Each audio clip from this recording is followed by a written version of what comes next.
and move up to get him because of the fact that they traded down to 27, got that extra third-round pick. So they moved up, got their guy, and probably got a starting wide receiver out of it. It seems like it. I think Zay Jones was kind of a name we've talked about a lot over the last couple months with the Senior Bowl. I know he really stood out there. How about Dion Dawkins? They traded up again into the second round to get him.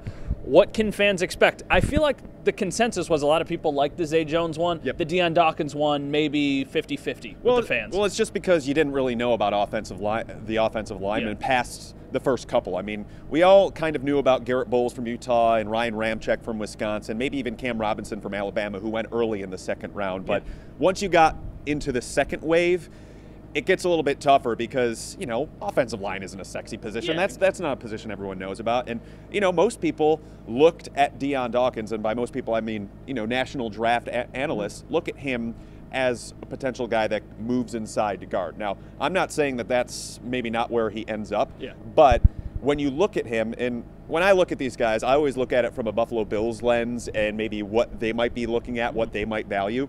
And what I see out of Dion Dawkins when he started all last year at Temple at left tackle was a guy who is genetically gifted, looks the part for offensive tackle, 6'4", 314 pounds, and the most important part for being a tackle, long arms. You just saw it, wingspan. He has 35-inch arms, and that is way above average, even by tackle standards. So, and I actually think he's a lot better of an athlete and moves well enough to play right tackle in the league. I think he's good in run blocking, and he's got a violent use of his hands, and I think he looks to bury people in the running game. So fans will love that. I like that a lot about Dion Dawkins. So I think he comes right in, competes to be the starting right tackle, if not the favorite to be the starting right tackle. And if it doesn't work out this year, Richie Incognito has 2 years left on his deal. He's 34 at the start of the year. You can flip him inside and see if you can strike gold there. So I like the Dion Dawkins pick, and I don't like to do this too much, but last week on WKBW.com, I put out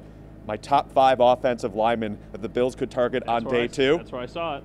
Dion Dawkins was my number 1 guy for them because I thought he fit them so well in the zone blocking scheme, incredibly well. So when you talk about the first 2 days, it sounds like they've got 3 players, at least 2, but 3 players who could probably be starting on the team next year. Yeah, and I know some fans with the trade up to get Dawkins, especially, you have them essentially giving up 3 picks for 1. They gave up their 3rd round pick at 75 and their first 2 5th-round picks. They had 4. But if I were to tell you that the Bills come out of this draft with 3 players who probably have a great crack at starting this season in the first 63 picks and a 2018 first-round pick, fans would be going ballistic. I mean, 2 5th-round picks and the 3rd rounder to move up to get a guy who you think can start at right tackle right away, which, by the way, in free agency, they aggressively went after Ricky Wagner and was willing to give him $8-9 million a year if you would have signed on the dotted line. It all makes sense, and they still have some needs, linebacker, some depth at other positions, but all in all, I think it has been a very successful first couple of days for Sean McDermott. And you asked McDermott, would you be willing to, deal future picks, because obviously they have gotten the future just to get picks. them on the record. But you know what? They didn't have to give up anything next year to get all of the stuff that they've gotten already, so it seems like a win there. And then finally, the Sammy Watkins news comes out, Vic Carucci for the Buffalo News. It doesn't look like the Bills will, give him the 5th-year option. We've heard this report a couple times over the last couple weeks.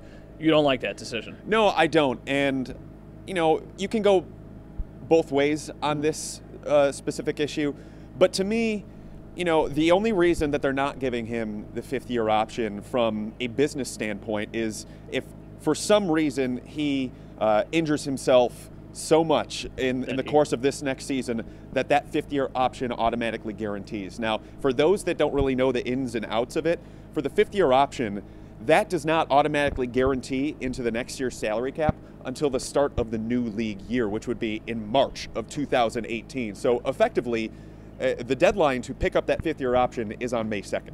They can pick up the option and walk away from it at any time. So that's why it doesn't make a lot of sense to me. It also reduces your hold on Sammy Watkins. Let's say he doesn't want to re-sign here. Let's say he doesn't like Buffalo for whatever reason. You now reduce your potential hold on him from 3 possible years, that 5th-year option, and 2 years to franchise tag him, to now 2 years. And, you know, I just don't really see the value in that when you're entering